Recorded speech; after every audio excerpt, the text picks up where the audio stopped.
ده ورته ویله چې کشکې تا ته د امریکا زور معلوم وای. ویل امیر المؤمنین رحمه الله ته درد ورلی، هغه ویل دلته د نسوارو دکتانیم پرته وه، برای د هغې یو واری پر وکړي چې څومرې خرابه عقیده دي ده. کشکې تا ته د الله زور معلوم وای چې الله زورور دی که امریکا. موږ د امریکا سره د وسایلو په عقیده جنګ کوو.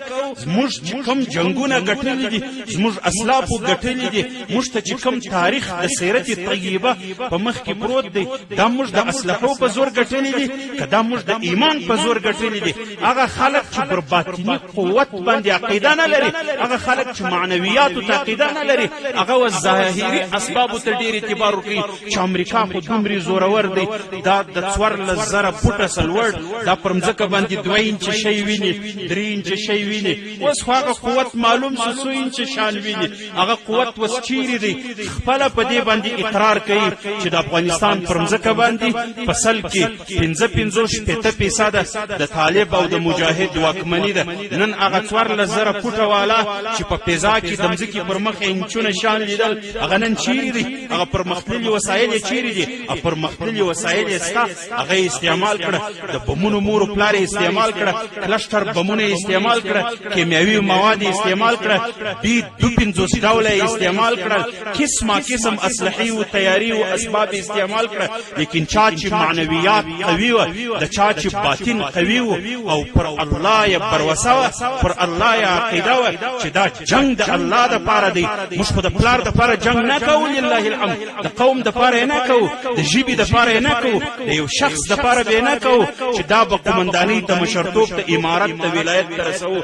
دا خو د الله د کتاب دپاره جنگ دی، د الله د دین هغه د تنفیذ دپاره جنگ دی، د الله د قوانینو د احیا دپاره جنگ دی، د قرآن د هغه قوانینو چې نن د مځکې پر مخ مړه دي، خلک یې پېژني نه چې د غل غلاو کې سړی څه کوي، غل چې غلاو کې سړی څه کوي.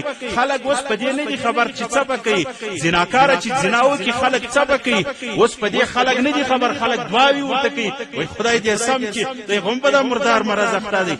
خلک چې شراب څښي وایي سترګې یې معلومې دي، دی هم دا خراب نشه کوي، دی هم دا بلای وي. اوس خلک دغه شان وایي، لیکن نن هغه حدود مړی دي. د الله په کتاب کې د شرابي دپاره حد دی، د الله په کتاب کې د زناکار دپاره حد دی، د الله په کتاب کې د غله دپاره حد دی، د الله په کتاب کې د قاتل دپاره حد دی، د الله په دین کې، په شریعت محمدي کې، په هغه کې د مرتد دپاره حد دی، د الله په دین کې چې یو څوک پر پاک مسلمان د زنا تهمت لګي، د دې دپاره حد دی. هغه حدود زموږ په دین کې هغه اوس افسانه سوه، هغه تېره سوله. موږ چې هدایه راواړو، موږ چې کتاب السیر وایو، دا چې موږ د جهاد باب وایو، هغه باب اوس چیرې دی؟ هغه جهاد که امارت اسلامي نه وای ژوندی کړی، بیا خو به زموږ په کتابونو کې دغې کیسې پاته وای. الله اکبر. زموږ په قرآن کې چې آیت دی السارق والسارقة فاقطعوا ایدیهما، د دې مصداق څوک لري؟ د دې مصداق چا را ژوندی کوي؟ دا خو امارت اسلامي را ژوندی کوي. الله دې دا د امت د سره دا د رحمت سایوان نه لرې کوي. الله دې د دې سایوان د رحمت وزرونه د امت تر ګوټه پورې ورسوي. الله دې قدس شریف هم د دې سایوان تر سایه لاندې آزاد کړي. الله دې د قدس شریف د ازادۍ دپاره موږ تاسې استعمال کی. الله دې مو د کشمیر د مظلوم مسلمانانو د ازادۍ دپاره استعمال کی.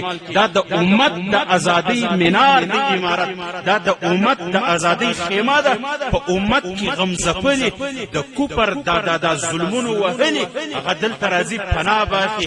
ان شاء الله العزیز که خیر بیا به وګوري په امت کې به یوارې بیا د دین بهار راځي، د دین پسرلی به راځي. موږ سم پسرلی د دین نه دی تېر کړی، پسرلی را روان دی.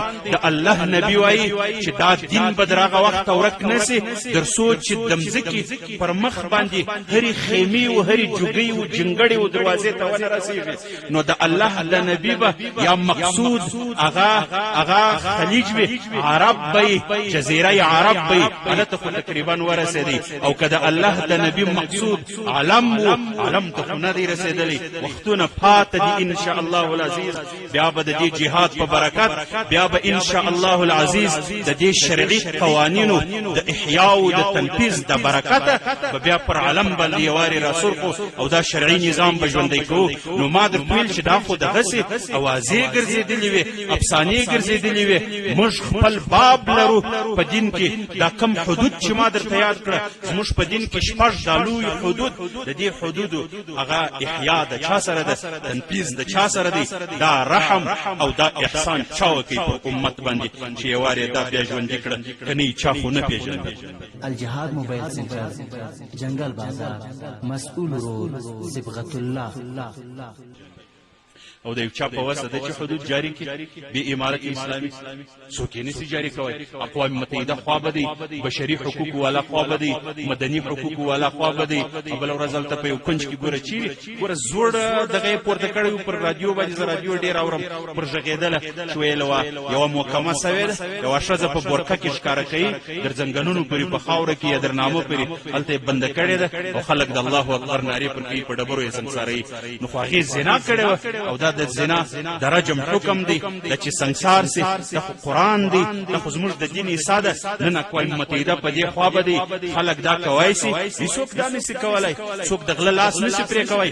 البته الا ماشاء الله په بعضي ممالکو کې یو څه شان شته هغه د دې خپل د حکومت د قانون حسابه د شریعت په محبت په الله قسم کوي سعودي کوي لیکن داش کوي عالمي کوپر ته چې دا زما د قوانینو حسابه تم خلک وجني قصاص کوي د زهر ستنی ورلګي چې قابل مرګي زم وجنم زه سر په تور پرې کوم ته د زهر پستن وجني کم یو څه سزا خلکو تور کې د غلا په خاطر یا د یو بل بد عمل زم د لاس پرې کوم دا داش کوي کوپری دنیا ته چې دا زما په ملک دننه د قوانینو یو حصہ ده د نور ته وایي چې د موږ د الله د کتاب حصہ ده کني د چی ویالای سي دی واغوته وکوپر ته دا ویالای نشي لیکن دا احسان پر امت چا کړی دی چې دا وایي چې زما دین به آزاد دي زه په خپل دین باندې عمل کوم پر امت باندې دا امارت اسلامي کړی دی.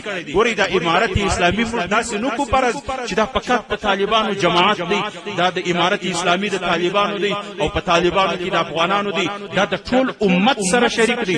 قرآن د ټول امت شریک دی پیغمبر د ټول امت شریک دی شریعت مقدس د ټول امت شریک دی. د امارت ایجنډا ده د امارت دعوه ده د امارت په مقاصدو کې مقصد دا دی چې د الله کتاب بالکل آزاد دی.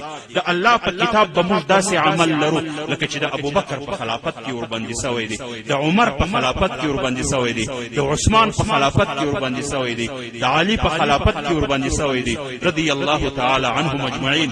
موږ به د الله کتاب داسې آزاد استعمالو د نبی په سنت به موږ آزاد عمل کوو په خپل مذهب به موږ آزاد عمل کوو که زموږ مذهب والغل دی لاس پرې کوو زموږ سنت ویل چې غل دی لاس پرې کو قرآن ویل چې غل دی لاس پرې کو بیا که بشري حقوق والا خوا بدی کې مدني والا بدی داغو موږ بیا لاس خلاص دا دومره جنگ خو د دې لپاره دی دا قرباني د دې لپاره وي. امریکایانو چې دا قرباني ورکولې هغه د دې مقصد لپاره ورکولې چې دا کتاب آزاد نشي. دا خو 550 اسلامي ممالک دي هغه د دې څخه الهام اخلي چې په طالبانو چا سواکړه دا یو ضعیف جماعت دا یو خار جماعت د دې تکتیک څه شی وو د دې تخنیک څه شی وو د کله نظم درلودي د کله هغه کله بعضی ملګری پکې شوهي طالبان په وجره کې و دوا طالبان و ډوډۍ خړل د شلومبو لوچې درې و دی دوا پر لوچو واري نه کېد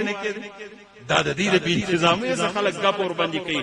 دا خو هغه مجاهد او طالب دی د دې سپيري حجرې سره ورسالې دی د دې بم څه داو د دې ډبک څه داو د دې پیدایي واسکټو صدري څه داو د دې موټر بم څه داو د بمونو مور پلار د کیمیاوي موادو مالک د کلشتر بم مالک دا چې را پرځي او هغه نن د دې خواهش لري چې کاش زه د طالبانو د جماعت سره سره وي.